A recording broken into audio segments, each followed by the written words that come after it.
La pluie de novembre tambourinait contre le pare-brise de la Citroën alors que Claire remontait l'allée de gravier de sa maison. 3 semaines à Lyon sur le chantier de restauration de l'Hôtel Dieu l'avaient épuisée, mais le projet avait été un succès retentissant. À 28 ans, elle commençait enfin à se faire un nom dans l'architecture patrimoniale, ce rêve qu'elle portait depuis l'enfance grâce aux histoires passionnantes que lui racontait sa grand-mère Céleste sur les vieilles pierres. Sa maison du XVIIIe siècle se dressait devant elle, majestueuse avec ses volets bleus et sa façade de pierre dorée. Cette demeure était son ancrage, son héritage le plus précieux. Grand-mère Céleste la lui avait léguée avec ces mots gravés dans sa mémoire. « Cette maison t'appartient, ma chérie. Elle sera ton refuge quand la vie te bousculera. » Claire sortit ses clés de son sac, mais la serrure résista. Elle essaya plusieurs fois, tournant dans l'autre sens, poussant la porte. Rien. Son cœur se mit à battre plus fort. Peut-être la serrure était-elle gelée? Elle contourna la maison vers l'entrée de service. Même problème. Claire? La voix de Marguerite, sa belle-mère, la fit sursauter. Elle sortait de la maison par la porte principale, suivie de Bernard, son père. « Papa? Qu'est-ce que vous faites ici? Et pourquoi mes clés? Nous devons te parler. » Le ton de Bernard était inhabituellement froid, presque administratif. « Entre. » Claire les suivit dans son salon, désorientée. Tout était exactement comme elle l'avait laissé, pourtant quelque chose avait changé. L'atmosphère était différente, tendue. « Assieds-toi, » dit Marguerite en évitant son regard. « Qu'est-ce qui se passe? » Claire restait debout, ses sens en alerte. Bernard sortit une chemise cartonnée de sa mallette. « Claire, tu te souviens des papiers que tu as signés il y a 4 mois? Pour mes problèmes d'impôts? » Elle se souvenait vaguement. Bernard lui avait dit qu'il avait besoin de sa signature pour régulariser sa situation fiscale, quelque chose à propos de donations familiales. Elle avait signé sans lire, par confiance aveugle. Eh bien? Bernard évita son regard. Il s'agissait en réalité d'un acte de donation. Tu as cédé la maison à Émilie.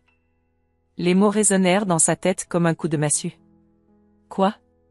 Émilie est enceinte de 6 mois. Elle a besoin de stabilité pour élever son enfant. Cette maison est parfaite pour une famille. Claire sentit le sol se dérober sous ses pieds. Vous m'avez fait signer la donation de ma maison? Sans me le dire? Tu n'en avais pas vraiment besoin, intervint Marguerite d'une voix mal assurée. Tu voyages tout le temps pour ton travail, tu n'es jamais là. C'est ma maison. La voix de Claire tremblait de rage et d'incrédulité. L'héritage de grand-mère Céleste. Vous n'aviez pas le droit. C'est fait, trancha Bernard. Tes affaires sont dans des cartons sur la terrasse. Émilie emménage demain. Claire courut vers la baie vitrée. Effectivement, ses livres d'architecture, ses dessins, ses photos de famille s'entassaient dans des cartons sous une bâche. Sa vie entière réduite à quelques boîtes abandonnées sous la pluie. Vous êtes des monstres, murmura-t-elle, les larmes aux yeux. Ne sois pas dramatique, soupira Bernard. On t'a trouvé un petit appartement à louer en ville. Tu seras très bien. Claire le fixa avec une haine qu'elle ne se connaissait pas. Cet homme qu'elle avait appelé « papa » pendant 28 ans venait de lui voler son âme. Elle sortit en claquant la porte. Sous la pluie battante, elle fouilla fébrilement dans les cartons détrempés. Ses mains tremblantes cherchaient quelque chose, n'importe quoi qui pourrait la raccrocher à sa vie d'avant. Au fond d'une boîte, ses doigts rencontrèrent une forme métallique froide. Une clé ancienne, attachée à un morceau de papier jauni par l'âge. L'écriture élégante de sa grand-mère Céleste dansait sous les gouttes de pluie. « Ma chérie, si tu lis ceci, c'est que le moment est venu de te battre pour ta vérité. » Grenier, 3e lame du parquet en partant de la fenêtre. Ce que j'y ai caché changera tout. Ta grand-mère qui t'aime éternellement. Céleste. Claire serra la clé contre son cœur, un sourire étrange étirant ses lèvres malgré les larmes. Sa grand-mère avait toujours eu un coup d'avance. Si elle avait caché quelque chose dans cette maison, c'est qu'elle savait que ce jour viendrait. La guerre ne faisait que commencer. 3 heures du matin. Claire attendait dans sa voiture, garée à l'angle de la rue, que les lumières de sa maison s'éteignent enfin. Bernard et Marguerite venaient de partir après avoir supervisé l'installation d'Émilie. Sa demi-sœur, épuisée par sa grossesse, avait éteint sa chambre 1 heure plus tôt. C'était maintenant ou jamais. Claire connaissait chaque recoin de cette demeure. Enfant, elle avait exploré ses moindres secrets avec Céleste, qui lui racontait l'histoire de chaque pierre, de chaque poutre. Le treillage de la façade ouest menait directement à la lucarne du grenier. Elle l'avait escaladé 1000 fois à l'adolescence pour échapper aux disputes entre Bernard et sa mère. Ses mains retrouvèrent automatiquement les prises familières. En quelques minutes, elle se glissa silencieusement dans le grenier plongé dans l'obscurité. L'odeur de vieux bois et de lavande séchée la ramena instantanément à ses 8 ans, quand Céleste lui montrait les trésors cachés dans les malles anciennes. Sa lampe torche balaya le plancher. 3e lame en partant de la fenêtre. Ses doigts tremblants trouvèrent la planche légèrement surélevée. Elle se souleva facilement, révélant une cavité creusée dans la poutre maîtresse. Une cassette métallique reposait dans le renfoncement, protégée par un tissu huilé. Claire la sortit délicatement, le cœur battant. À l'intérieur, des documents soigneusement pliés, des photographies jaunies et une enveloppe scellée portant son nom d'une écriture élégante. Le premier document lui coupa le souffle, un testament holographe daté de 15 ans plus tôt. L'écriture de Céleste était ferme et claire: « Je lègue à ma chère Claire, et à elle seule, la propriété 6 au 23 rue des Tilleuls, ainsi que tous les biens mobiliers qu'elle contient. » Bernard avait menti.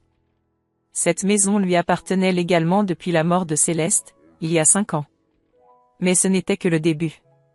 Les photographies révélaient un autre secret: Céleste jeune, souriante, tenant dans ses bras un bébé qui ne pouvait être que la mère de Claire. Au dos, une annotation troublante: « Ma chère Isabelle, fille de mon cœur mais pas de mon sang. Que Dieu protège son secret. » Les mains de Claire tremblaient en ouvrant l'enveloppe scellée. La lettre de Céleste était datée de quelques semaines avant sa mort. « Ma Claire chérie, si tu lis ces mots, c'est que Bernard a montré son vrai visage. Je ne suis pas ta grand-mère biologique, mais je t'ai aimé comme si tu étais mon propre sang.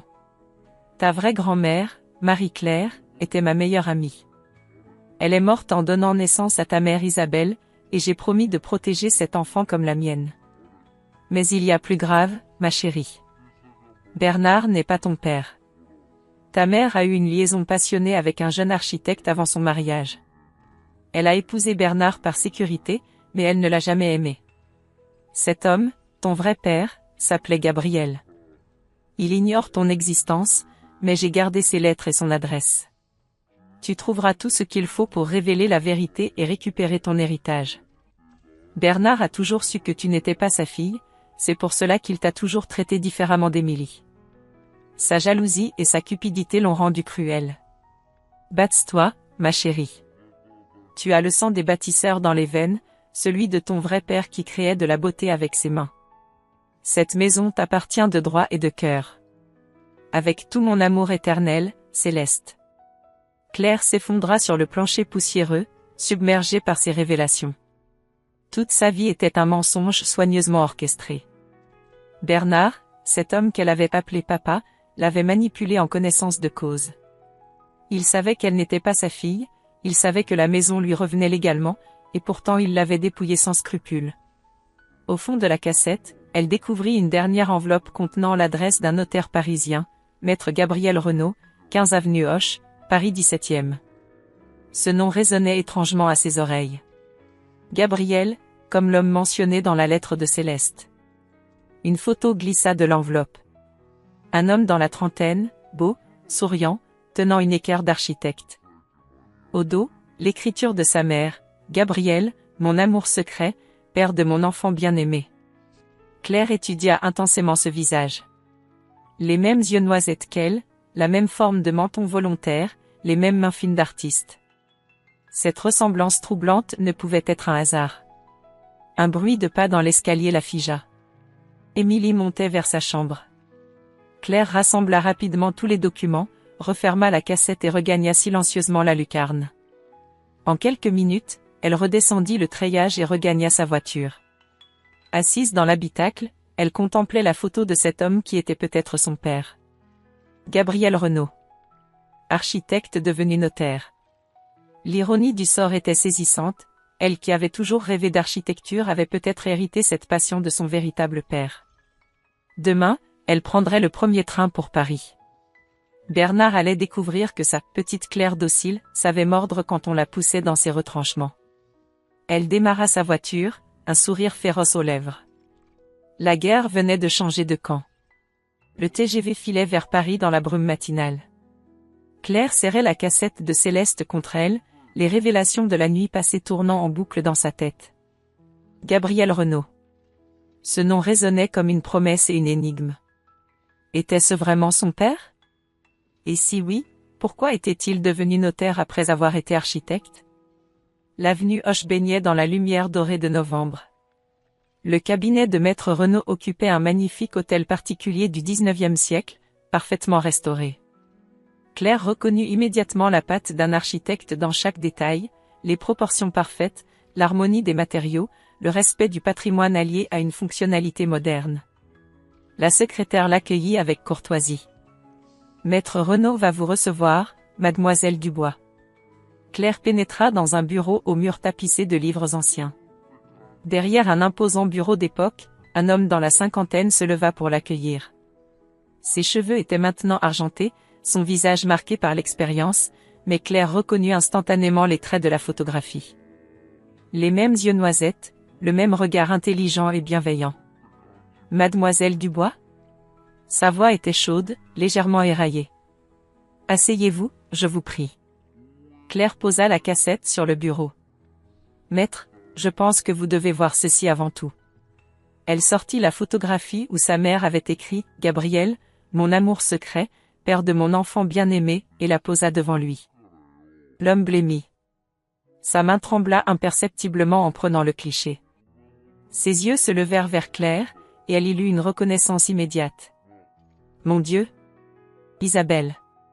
Sa voix n'était plus qu'un murmure. « Vous êtes le portrait vivant de votre mère. » Alors c'est vrai? Les mots sortirent dans un souffle. Gabriel Renault se leva, contourna le bureau et s'approcha d'elle. Ses yeux scrutaient son visage avec une intensité bouleversante. Les mêmes yeux, la même forme du menton, et ses mains. Il regardait les mains fines de Claire.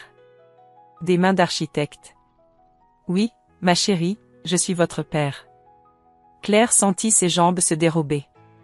28 ans de mensonges s'effondraient d'un coup. Cet homme élégant et distingué était son vrai père, pas le manipulateur cupide qui l'avait élevé. Comment avez-vous su? Gabriel retourna s'asseoir, le regard perdu dans ses souvenirs. J'ai aimé votre mère passionnément. Nous avions 25 ans, nous rêvions de restaurer ensemble les plus beaux monuments de France. Mais Isabelle avait peur de la précarité.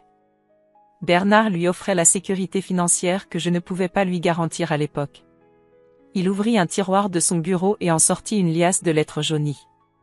Elle m'a écrit pour rompre, sans jamais mentionner qu'elle était enceinte. J'ai quitté la France, le cœur brisé. J'ai travaillé 15 ans au Canada dans l'architecture patrimoniale, puis je suis revenu et j'ai repris des études de droit. Je voulais protéger le patrimoine par la loi, puisque je n'avais pas réussi à protéger notre amour. Vous ne saviez pas que j'existais? Il y a 5 ans, Céleste m'a contacté. Elle était mourante et voulait s'assurer que vous seriez protégé après sa mort. C'est elle qui m'a tout révélé, votre existence, le testament secret, les manœuvres de Bernard. Elle pressentait qu'il essaierait de vous dépouiller. Gabriel se leva et ouvrit un coffre-fort dissimulé derrière une bibliothèque. Il en sortit des documents et des photographies. Regardez. Claire découvrit des photos d'Isabelle enceinte, rayonnante, dans un parc parisien. Au dos de chacune, des mots d'amour de la main de Gabriel. Puis des plans architecturaux signés de leurs deux noms, projet de restauration du château de Malmaison, G. Renault et I. Moreau. Nous travaillions ensemble sur ce projet quand elle m'a quitté. Ces plans, c'est tout ce qui me reste de notre histoire. Émue aux larmes, Claire examina les dessins. Le trait était sûr, élégant, précis. Exactement le style qu'elle affectionnait dans ses propres créations. J'ai hérité de votre talent. Et de bien plus que cela. Gabriel sortit d'autres documents du coffre. Céleste m'a confié une mission, vous aider à récupérer votre héritage le moment venu. J'ai tous les éléments pour prouver que cette donation est frauduleuse. Claire découvrit avec stupéfaction des copies certifiées du testament de Céleste, des expertises d'écriture, des témoignages de voisins attestant des manœuvres de Bernard. Mais il y a plus grave, continua Gabriel en sortant une dernière chemise. Bernard a hypothéqué secrètement votre maison il y a 2 ans pour couvrir les dettes de sa société en faillite. La banque va saisir la propriété dans 3 semaines. Le sang de Claire ne fit qu'un tour. Il a hypothéqué ma maison ? Sans en informer personne. Ni vous, ni même Marguerite ou Émilie. Dans 15 jours, un huissier viendra expulser votre demi-sœur et mettre la propriété aux enchères. Mais alors, Émilie. Elle ignore tout. Elle croit emménager dans sa nouvelle maison alors qu'elle va se retrouver à la rue avec son bébé. Claire réalisa l'ampleur de la catastrophe. Bernard n'avait pas seulement volé son héritage, il avait condamné sa propre fille biologique à l'expulsion. Sa cupidité n'avait aucune limite. Que peut-on faire ? Gabriel eut un sourire mystérieux. Ma chérie, votre père a passé 15 ans au Canada à brasser des millions dans l'immobilier patrimonial. J'ai discrètement racheté la créance de Bernard à la banque hier matin. Officiellement, c'est maintenant moi qui suis propriétaire de sa dette. Claire le regarda, ébahie. Vous avez racheté la dette de Bernard ? Chaque centime. Il me doit maintenant 280 000 €, remboursables immédiatement, avec tous les intérêts de retard. Gabriel ouvrit un dernier dossier. Et j'ai également découvert que sa société a détourné des subventions publiques pour la restauration de monuments historiques. La fraude se monte à plus de 500 000 €. Claire sentit un frisson d'excitation la parcourir. Son père biologique n'était pas seulement un homme bienveillant retrouvé par miracle, c'était un stratège redoutable qui avait préparé minutieusement sa vengeance. Qu'est-ce que vous proposez ? Gabriel se pencha vers elle, ses yeux brillants d'une détermination implacable. Ma chérie, nous allons donner à Bernard une leçon qu'il n'oubliera jamais. Mais d'abord, j'aimerais que vous m'appeliez papa. Pour la première fois depuis des semaines, Claire sourit vraiment.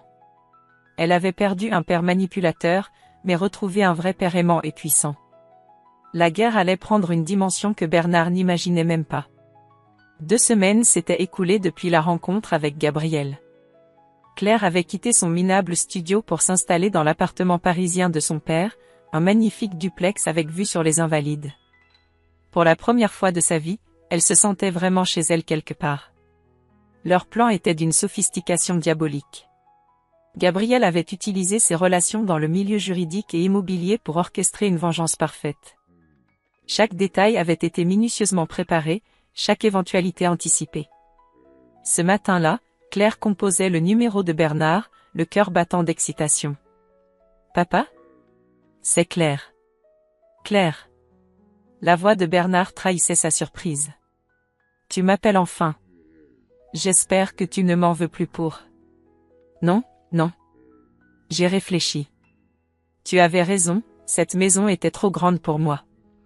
Claire maîtrisait parfaitement son ton, mélange de résignation et de fausse bonne humeur. En fait, j'ai une excellente nouvelle. Mon projet de Lyon m'a ouvert des portes incroyables. J'ai rencontré un investisseur qui veut racheter mes parts dans l'agence. Vraiment ? L'avidité pointait déjà dans la voix de Bernard. Oui. Il m'offre 400 000 € pour mes parts et mes brevets de restauration. Je vais pouvoir m'installer à Londres et monter ma propre société là-bas. Le mensonge coulait naturellement. En réalité, Gabriel avait créé une société écran et orchestré cette fausse transaction pour donner crédibilité au piège. C'est formidable, ma chérie. Je voulais organiser une grande fête d'adieu samedi prochain. Dans la maison, pour me réconcilier avec toute la famille avant de partir. Tu crois qu'Émilie accepterait ? Bien sûr. Elle sera ravie. Et Marguerite aussi. Parfait. J'invite tous nos proches, les voisins, tes amis d'affaires. Je veux partir sur une note positive. Après avoir raccroché, Claire sourit. Bernard avait mordu à l'hameçon comme un poisson affamé. Il imaginait sans doute déjà comment soutirer une partie de ses 400 000 € à sa fille généreuse. L'après-midi même, elle se rendit chez Émilie sous prétexte d'organiser la fête. Sa demi-sœur l'accueillit avec un mélange de culpabilité et de soulagement. Claire, je suis si heureuse que tu ne m'en veuilles plus. Émilie, enceinte de 8 mois maintenant, paraissait fragile et fatiguée. Cette situation me rendait malade. Tu n'y es pour rien, Émilie. Claire observait sa demi-sœur avec une compassion nouvelle. Cette fille de 23 ans était aussi manipulée qu'elle l'avait été. Elles préparèrent ensemble le menu de la fête, discutant comme de vraies sœurs pour la première fois. Claire découvrait qu'Émilie avait des doutes sur les méthodes de Bernard depuis longtemps. Tu sais, Claire, papa m'a dit que grand-mère Céleste t'avait légué la moitié de la maison seulement. Mais j'ai retrouvé des vieux papiers dans le bureau, et... Et quoi? Il y avait des documents qui parlaient d'un testament complet en ta faveur. Quand j'ai demandé des explications à papa, il s'est énervé et a prétendu que j'avais mal lu. Claire sentit sa gorge se serrer. Émilie avait des soupçons depuis le début. Émilie, est-ce que papa t'a parlé de problèmes financiers récemment? Non, pourquoi? Le visage d'Émilie se crispa d'inquiétude. Claire hésita. Devait-elle révéler la vérité sur l'hypothèque? Émilie allait découvrir le pot aux roses dans quelques jours de toute façon. J'ai entendu des rumeurs sur sa société. Des difficultés de trésorerie. Émilie pâlit. Tu crois qu'il pourrait y avoir des problèmes avec la maison? Je ne sais pas. Mais si c'était le cas, sache que tu pourras toujours compter sur moi. Pendant les jours suivants, Claire et Gabriel peaufinèrent leur stratégie. Samuel, le journaliste local qui couvrait l'actualité économique de la région, était devenu leur allié précieux. Claire l'avait rencontré par hasard dans un café près de la mairie, où il enquêtait sur les subventions publiques détournées. Votre Bernard Dubois est un petit poisson dans un réseau plus vaste, lui avait-il expliqué. Nous avons des preuves de détournement sur plusieurs chantiers publics. Mon article paraîtra lundi prochain. Claire avait été frappée par l'intelligence et l'intégrité de ce journaliste de 32 ans. Samuel travaillait depuis des mois sur cette affaire de corruption, motivé par un sens aigu de la justice. Leurs conversations s'étaient multipliées, d'abord professionnelles, puis de plus en plus personnelles. Vous savez, Claire, votre histoire me touche énormément, lui avait-il confié la veille. Cette détermination à révéler la vérité, cette force malgré la trahison. Vous êtes remarquable. Claire avait senti son cœur s'accélérer. Depuis sa rupture avec son ex-fiancé 2 ans plus tôt, elle n'avait plus éprouvé d'attirance pour quiconque. Mais Samuel éveillait en elle des sentiments qu'elle croyait enfouis. Le samedi matin, jour J, Claire faisait les derniers préparatifs dans la maison familiale. Gabriel avait loué les services d'un traiteur haut de gamme, transformant l'événement en réception digne d'un mariage. Tout devait être parfait pour ce qui allait être le spectacle le plus mémorable de leur vie. Bernard paradait déjà, se vantant auprès des invités de la réussite exceptionnelle de sa fille, Claire. Il avait invité ses associés, ses clients, le maire, tous ceux devant qui il aimait se pavaner. Marguerite, élégante dans sa robe de soie, papillonnait entre les groupes, jouant parfaitement son rôle d'épouse fière. Émilie, malgré sa fatigue, rayonnait dans sa robe de grossesse. Elle présentait la maison comme son nouveau foyer, avec une innocence touchante. À 19h, 80 personnes se pressaient dans le salon et le jardin. Claire, resplendissante dans une robe noire simple mais élégante, observait la scène avec un détachement glacial. Gabriel, présenté comme son associé parisien, se mêlait discrètement aux conversations, recueillant les dernières informations nécessaires. Samuel arriva à 19h30, son appareil photo en bandoulière et son carnet de journaliste. Il salua Claire d'un regard complice qui lui fit chavirer le cœur. Tout était en place. Le rideau allait se lever sur le dernier acte. Claire monta sur une chaise et frappa dans ses mains. « Mes chers amis, j'aimerais vous dire quelques mots avant le dîner. » Un silence attentif s'installa. Bernard souriait avec fierté, Marguerite rayonnait, Émilie applaudissait déjà.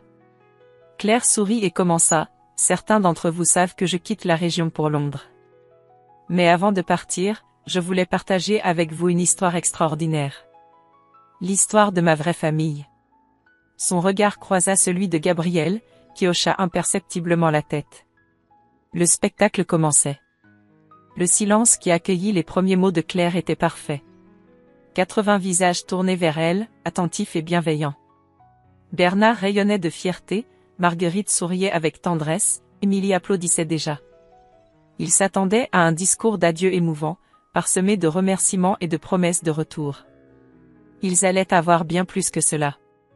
Mes chers amis, poursuivit Claire d'une voix claire et posée, avant de vous parler de mon avenir, je dois vous révéler mon passé.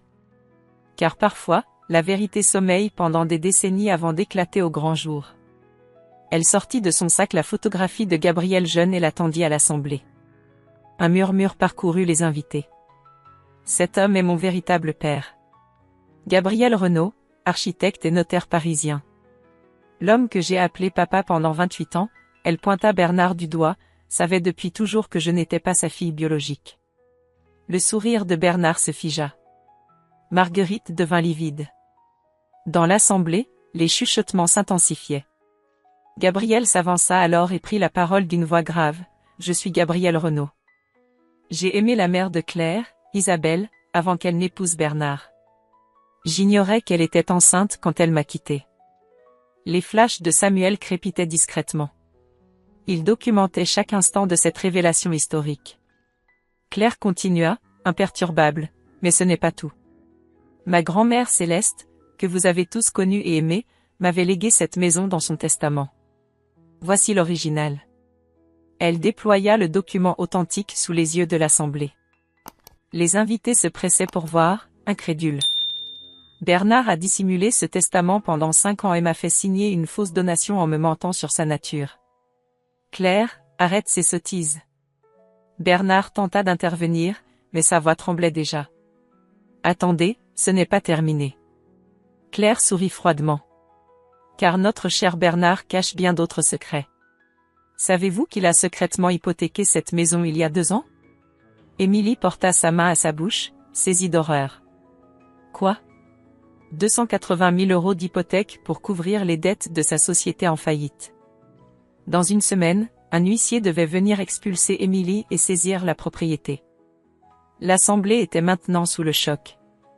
Le maire, les associés de Bernard, tous ces gens respectables découvraient l'ampleur de ces manipulations.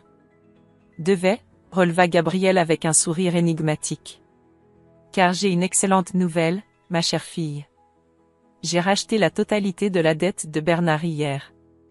Il me doit maintenant 280 000 €, payables immédiatement. Bernard s'effondra littéralement. Ses jambes ne le portaient plus, il dut s'appuyer sur une chaise. La humiliation publique était totale. Mais Marguerite se leva soudain, libérée d'un poids énorme. Puisque la vérité éclate enfin, j'ai moi aussi quelque chose à dire. Tous les regards se tournèrent vers elle. Bernard la supplia du regard de se taire, mais elle était transfigurée par une détermination nouvelle. Bernard m'a manipulée pendant 15 ans. Il m'a fait croire que ses affaires prospéraient alors qu'il dilapidait ma fortune personnelle dans ses investissements foireux. J'ai perdu 200 000 € d'héritage familial à cause de lui. Elle sortit une liasse de documents de son sac. J'ai tous les relevés bancaires, les virements frauduleux, les faux contrats qu'il m'a fait signer. Je gardais ces preuves en attendant le bon moment. L'assemblée était maintenant en état de choc total. Bernard, cet homme respectable qu'ils connaissaient tous, se révélait être un escroc de la pire espèce. Samuel s'approcha alors de Claire et prit la parole. « Mesdames et messieurs, je suis Samuel Moreau, journaliste à la République du Centre. Mon enquête sur les détournements de subventions publiques menée par un réseau d'entrepreneurs corrompus sera publiée lundi.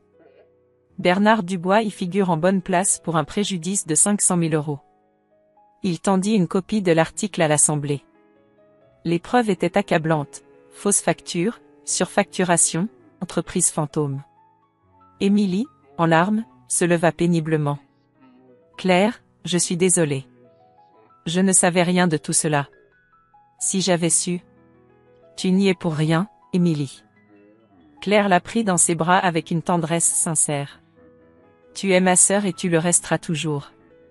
Bernard tenta une dernière fois de sauver les apparences. Vous n'avez aucune preuve de. Taisez-vous. Le maire se leva, rouge de colère. Vous avez détourné l'argent public destiné à restaurer notre patrimoine. Je porte plainte dès lundi matin. 1 à 1, les invités se détournèrent de Bernard. Ses associés parlaient déjà de rupture de contrat, ses amis l'évitaient du regard. En l'espace d'une heure, sa réputation était anéantie, ses relations brisées, son avenir ruiné. Gabriel prit alors Claire par la main et s'adressa à l'assemblée. « Mesdames et messieurs, cette soirée marque la fin d'un mensonge et le début d'une nouvelle vie. Claire récupère son héritage légitime, et moi je retrouve la fille que j'ai cherchée pendant 28 ans. » Il se tourna vers Émilie. « Ma chère Émilie, cette maison vous restera ouverte aussi longtemps que vous le souhaiterez. Vous faites partie de la famille de Claire, donc de la mienne. » Marguerite s'approcha de Claire, les yeux brillants de reconnaissance. « Ma chérie, accepteriez-vous que je reste votre belle-mère ? Pas celle de Bernard, mais la vôtre, librement choisie ?» Claire acquiesça, émue aux larmes. Pour la première fois de sa vie, elle avait une vraie famille. Gabriel le père aimant, Marguerite la mère de cœur, Émilie la sœur sincère. Samuel s'approcha d'elle alors que les invités se dispersaient, certains pour féliciter Claire, d'autres pour fuir le scandale. « Claire, cette soirée restera dans les annales. Votre courage est admirable. Merci de nous avoir aidés, Samuel. Sans votre enquête, j'ai fait mon travail de journaliste. Mais j'avoue que mes motivations n'étaient pas que professionnelles. » Il hésita un instant. « Accepteriez-vous de dîner avec moi demain soir ? J'aimerais apprendre à connaître la vraie Claire, celle qui n'a plus de secrets à révéler. » Claire sourit, le cœur léger pour la première fois depuis des semaines. « Avec plaisir. » Alors que la soirée touchait à sa fin, Bernard tentait pathétiquement de négocier avec Gabriel, suppliant, promettant remboursement et excuses. Mais l'homme élégant restait inflexible. « Monsieur Dubois, vous avez fait du mal à ma fille pendant 28 ans. La justice suivra son cours. » Claire observait cet homme qui l'avait élevé dans le mensonge, maintenant réduit à l'état de loque humaine. Étrangement, elle n'éprouvait ni satisfaction ni pitié. Juste un sentiment de libération immense. La vérité avait triomphé. L'amour authentique avait vaincu la manipulation. Et pour la première fois de sa vie, Claire regardait l'avenir avec sérénité. La guerre était finie. La reconstruction pouvait commencer. 6 mois avaient passé depuis la soirée mémorable qui avait changé le cours de leur vie. L'automne dorait les feuilles du grand chêne centenaire qui ombrageait la terrasse de la maison familiale, désormais officiellement restituée à Claire. Bernard avait accepté un arrangement avec la justice, remboursement intégral de ses victimes et travaux d'intérêt général en échange d'une peine avec sursis. Sa fierté brisée, il avait quitté la région pour recommencer ailleurs une vie modeste. Claire contemplait les plans étalés sur la grande table de chêne du salon. L'atelier, Renaud et Filles, prenait forme dans l'ancienne écurie rénovée. Gabriel avait investi ses propres fonds pour créer cette société spécialisée dans la restauration de patrimoine historique, permettant à Claire de réaliser enfin son rêve d'enfance. Leur premier contrat, la restauration de l'église romane du village voisin, témoignait déjà de leur expertise reconnue. « Ma chérie, les artisans arrivent demain pour finaliser l'atelier, » annonça Gabriel en entrant, les bras chargés de dossiers. À 55 ans, il rayonnait d'un bonheur paternel qu'il n'avait jamais connu. Retrouver Claire avait comblé un vide de 28 années. Leur relation père-fille s'épanouissait naturellement. Gabriel partageait son expertise architecturale avec une générosité touchante, tandis que Claire apportait sa créativité moderne et sa sensibilité artistique. Ensemble, ils formaient un duo professionnel redoutable et une famille authentique. Marguerite émergea de la cuisine, un tablier fleuri noué à la taille, portant un plateau de thé fumant. À 52 ans, libérée du joug de Bernard, elle découvrait une liberté qu'elle n'avait jamais goûtée. Claire lui avait proposé de gérer l'administration de l'atelier, et cette responsabilité lui redonnait confiance en elle. « Les comptes du mois dernier sont parfaits », annonça-t-elle en posant le plateau. « Nous avons même dégagé un petit bénéfice. Maman Marguerite, vous êtes extraordinaire. » Claire utilisait naturellement ce surnom affectueux depuis quelques semaines. Marguerite avait les larmes aux yeux chaque fois qu'elle l'entendait. La sonnette retentit, interrompant leur moment familial. Émilie apparut sur le seuil, radieuse malgré sa fatigue de jeune maman. Dans ses bras, la petite Inès, 3 mois, gazouillait joyeusement. « Comment va notre princesse aujourd'hui ? Gabrielle se précipita pour prendre sa petite fille de cœur dans ses bras. L'accouchement d'Émilie 2 mois plus tôt avait été le moment le plus émouvant depuis leur retrouvaille. Claire avait assisté sa demi-sœur tout au long du travail, scellant définitivement leur lien sororal. Elle a fait ses nuits complètes cette semaine, sourit Émilie en s'installant dans le canapé. Et j'ai terminé ma formation de comptabilité. Je pourrai bientôt vous aider à l'atelier. Claire observait cette scène de bonheur familial avec une émotion profonde. Qui aurait pu imaginer, 6 mois plus tôt, qu'Émilie deviendrait sa confidente la plus proche? Leur relation avait transcendé les manipulations de Bernard pour révéler une complicité sincère. Le ronronnement d'une moto dans l'allée fit battre le cœur de Claire. Samuel arrivait pour leur rendez-vous hebdomadaire. Depuis 6 mois, leur relation évoluait avec une délicatesse qui enchantait Gabrielle. Ce journaliste intègre et passionné conquérait progressivement le cœur de sa fille. Samuel entra, casque sous le bras, embrassant chaleureusement toute la famille. À 32 ans, il incarnait l'homme moderne que Claire n'avait jamais osé espérer, intelligent sans être prétentieux, tendre sans être possessif, ambitieux sans être cupide. J'ai reçu les épreuves de mon livre sur l'affaire Bernard, annonça-t-il en sortant un manuscrit de son sac. L'éditeur pense qu'il pourrait sensibiliser l'opinion sur la corruption dans les marchés publics. L'enquête de Samuel avait révélé un réseau de corruption impliquant une dizaine d'entrepreneurs de la région. Son travail journalistique rigoureux avait permis de récupérer près de 2 millions d'euros détournés. Cette intégrité professionnelle avait définitivement séduit Claire.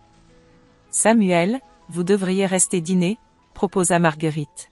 « J'ai préparé le gigot que vous aimez. » « Avec plaisir, Marguerite. » Samuel avait naturellement trouvé sa place dans cette famille recomposée.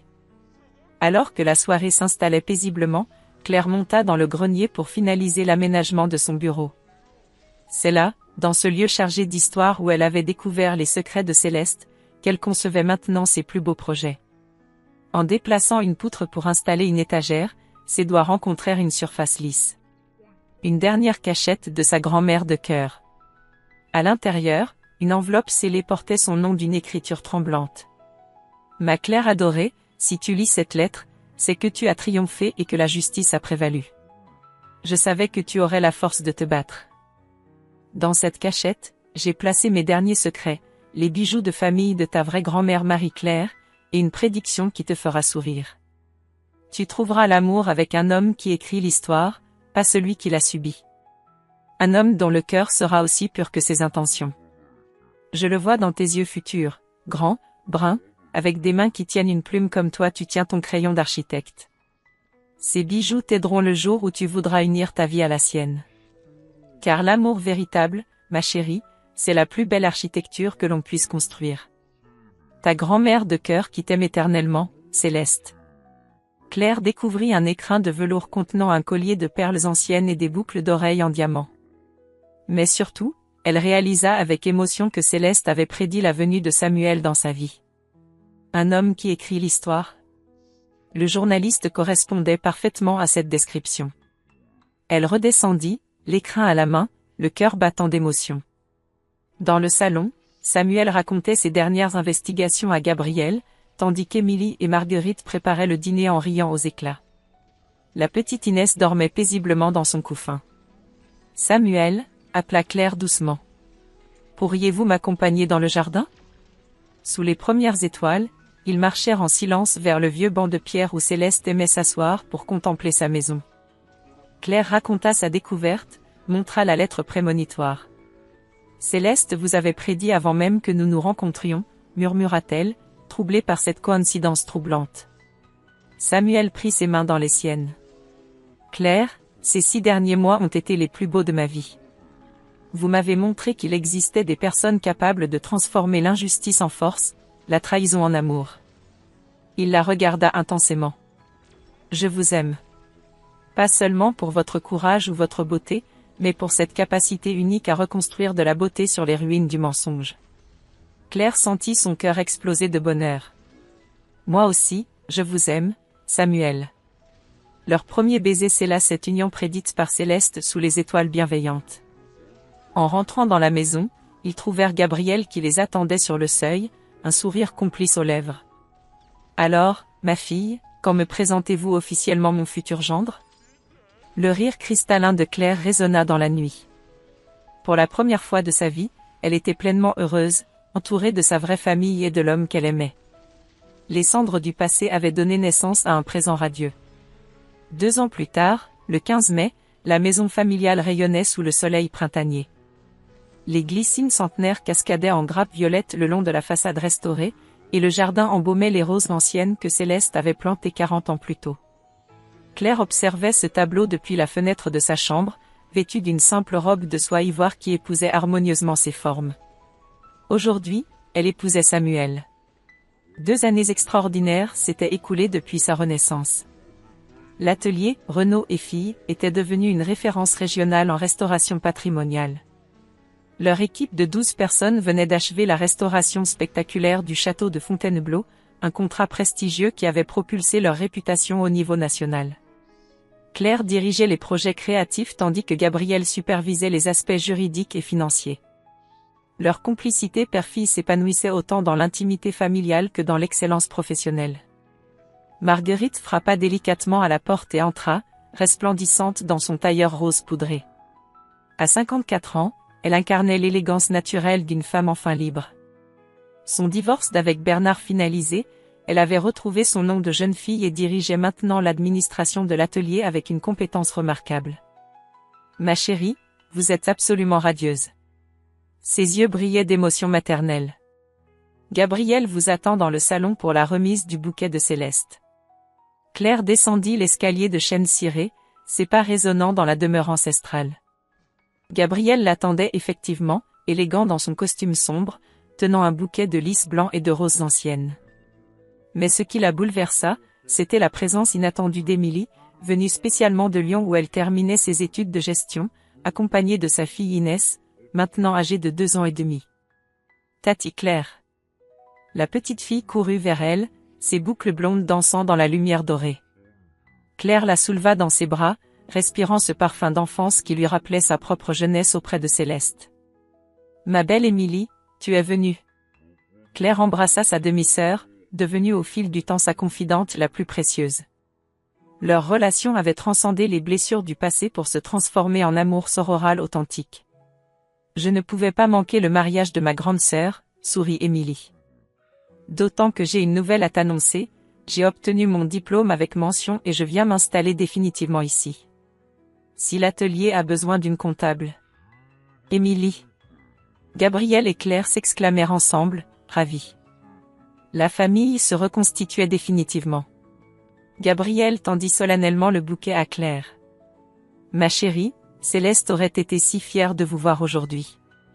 Cette femme extraordinaire qui vous a tant aimé vous accompagne en esprit vers votre bonheur. » Claire effleura les pétales délicats, émue aux larmes. Elle sentait effectivement la présence bienveillante de sa grand-mère de cœur, cette femme courageuse qui avait orchestré sa libération depuis l'au-delà. Samuel apparut alors dans l'encadrement de la porte-fenêtre, vêtu d'un costume gris anthracite qui soulignait sa silhouette élancée. Ses yeux noisettes pétillaient d'amour et d'admiration. À 34 ans, il avait publié 3 livres d'investigation qui faisaient désormais référence, tout en gardant cette humilité et cette intégrité qui avaient séduit Claire. « Monsieur Renaud, » dit-il solennellement à Gabriel, « je vous demande officiellement la main de votre fille. »« Accordez, mon fils. » Gabriel les enlaça tous les deux avec une émotion palpable. La cérémonie se déroula dans le jardin, sous la tonnelle de roses que Céleste avait aménagée. 30 invités triés sur le volet, collègues de l'atelier, amis journalistes de Samuel, voisins du village qui avaient suivi leur histoire depuis le début. Le maire officiant, celui-là même qui avait assisté à la chute de Bernard 2 ans plus tôt, célébrait aujourd'hui leur union avec un bonheur communicatif. Quand vint le moment d'échanger les alliances, Claire et Samuel se firent face sous les pétales de rose qui tombaient comme une bénédiction naturelle. « Claire, » murmura Samuel, « vous m'avez appris que l'amour véritable naît de la vérité partagée et grandit dans l'authenticité. Je promets de construire avec vous une vie où mensonges et manipulation n'auront jamais leur place. » « Samuel, » répondit Claire d'une voix claire, « vous m'avez montré qu'après la tempête vient toujours le beau temps.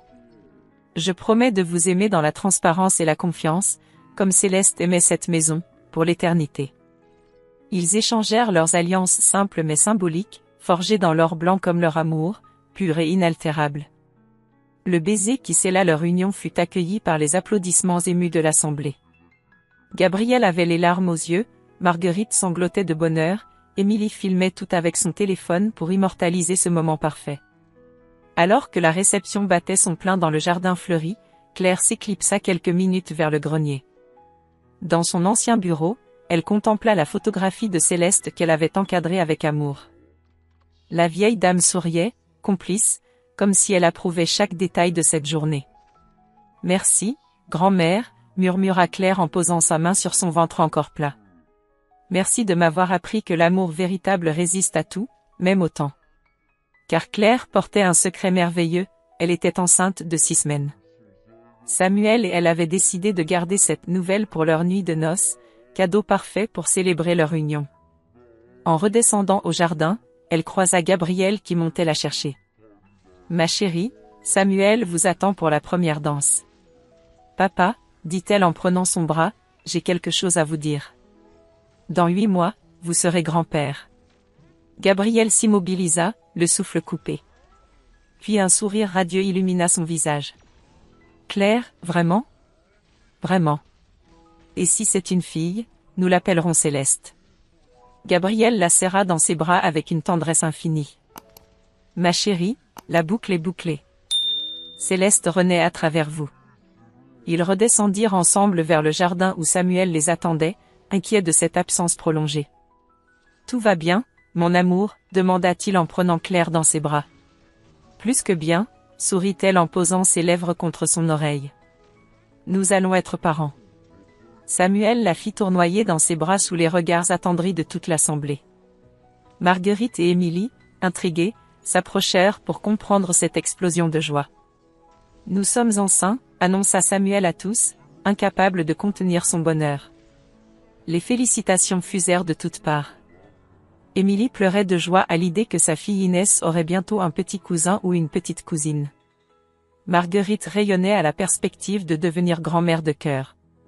Alors que le soleil se couchait derrière les collines, teintant le ciel de rose et d'or, Claire et Samuel dansèrent leur première valse d'époux sous les guirlandes lumineuses. Autour d'eux, leur famille choisie les entourait d'amour, Gabriel le père retrouvé, Marguerite la mère de cœur, Émilie la sœur réconciliée, et bientôt un enfant qui grandirait dans la vérité et l'authenticité. Claire ferma les yeux et murmura vers les étoiles naissantes, « Merci, Céleste. Merci de m'avoir montré le chemin vers ma vraie famille. Cette petite fille que nous portons grandira dans l'amour. »